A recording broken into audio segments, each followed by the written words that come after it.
Olá, pessoal, tudo bem? Espero que vocês tenham tido uma semana de recesso, que tenham dado uma descansadinha e também aproveitado para colocar as atividades em ordem, porque hoje é dia de entregar as apostilas na escola para poder pegar a apostila nova, ok? Nessa apostila nova, hoje nós teremos a primeira aula de português, né? Que nós iremos falar sobre dois gêneros de textos: uma narrativa ficcional, que é o mesmo que o conto, e uma notícia. A narrativa ficcional pertence ao campo artístico literário e o segundo ao campo da vida pública. O trabalho de leitura está centrado em um texto que tem como objetivo a reflexão sobre a realidade, valendo-se do imaginário. A narrativa que se desenvolve com base em uma notícia sobre a derrubada de uma árvore, o que gera uma manifestação de protesto das crianças que moram nas proximidades, e em outro que tem o objetivo de informar fatos sobre a realidade. A notícia que divulga o corte de 17 árvores de uma praça pela prefeitura de uma cidade.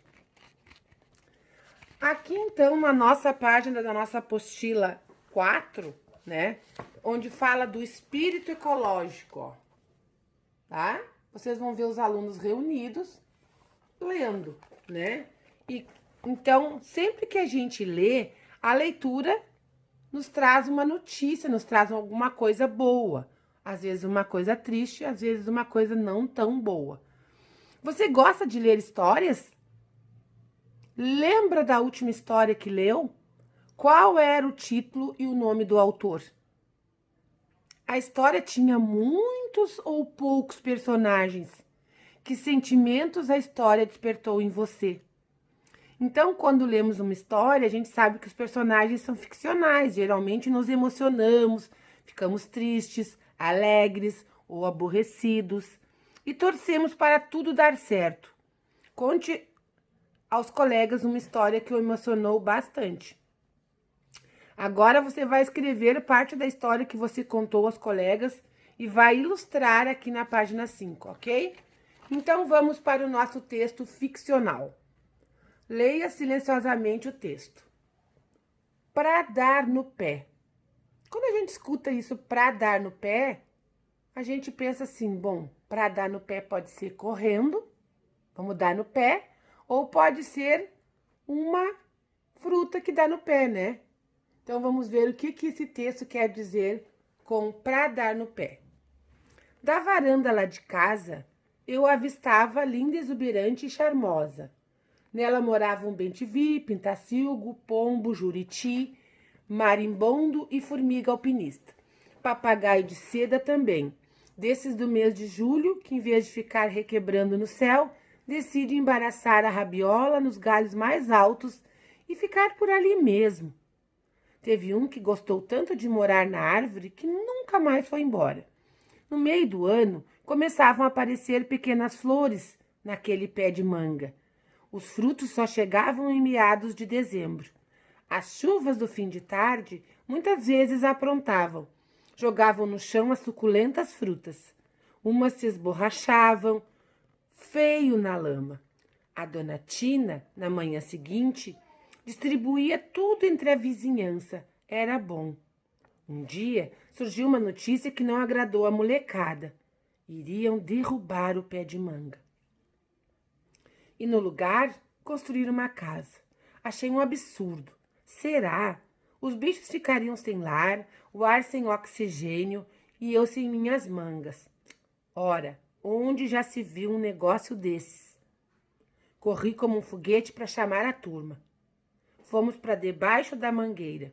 Criamos grito de guerra e tudo. Só para tentar salvar a árvore. Improvisamos cartazes e fizemos o maior auê. Logo conseguimos mais adeptos para a manifestação. A rua inteira ficou tomada de gente. Vieram TV, rádio, jornal. Eu não parava de dar entrevistas. Fiz discurso inflamado, precisava ver, com direito a lágrimas e voz rouca para causar emoção. O pior foi quando me empolguei. Estava agradando tanto que comecei a dirigir adjetivos pouco delicados à dona Tina. Ela que não deixasse cortar a árvore, mas o tiro saiu pela culatra. Nós nunca mais chupamos mangas daquela mangueira. Nunca mais mesmo. Dona Tina ficou irritada com as coisas que eu disse a respeito dela durante o protesto. Berrou para a vizinhança toda ouvir que se arrependeu amargamente de ter plantado a mangueira. Falou ainda que, se pudesse, plantaria era mão na minha orelha. A notícia boa é que o pé de manga não foi derrubado. Os bichos não ficaram sem lar. O ar não perdeu o oxigênio. A ruim é que tudo não passou de boato. Ninguém jamais quis destruir a árvore. Dá para acreditar? Vejam que mico. Ai, por falar nisso, tem mesmo um mico morando lá nas alturas. O danado vive bem, chupa manga que só vendo. Quem sabe não pinta uma amizade e ele arremessa de lá umas frutinhas pra gente. Porque manga, de agora em diante, só assim. Descobri que o espírito ecológico não combina com fofoca. Então, aqui nós temos um texto, né? Um conto.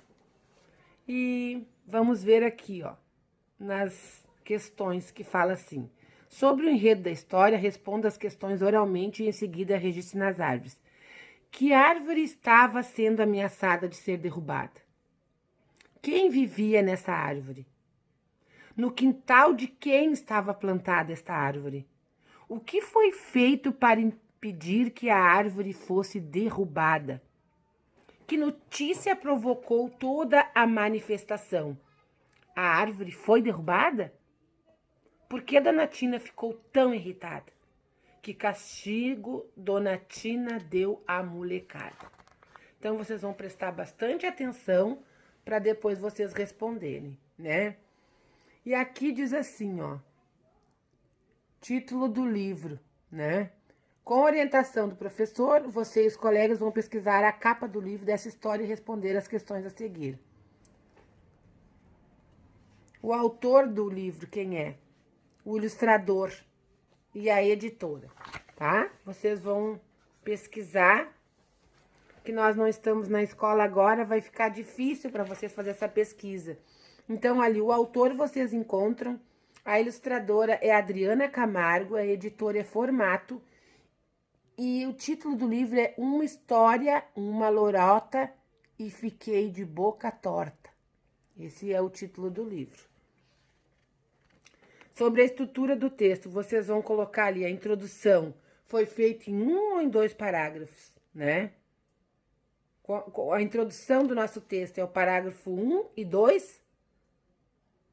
Ou a introdução é o 3 e o 4? A introdução é quando inicia o texto, né? O desenvolvimento é feito nos parágrafos subsequentes. E a conclusão é o parágrafo do final. Então, preste bem atenção para vocês responderem isso daí, certo? Então, essa é a nossa aulinha de português.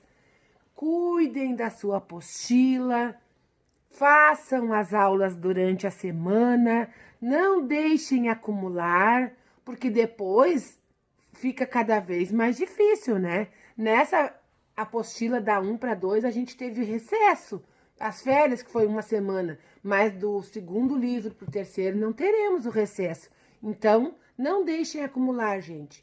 Façam leituras, estudem, né? Porque tudo aquilo que a gente lê, a gente guarda e a gente aprende, ok?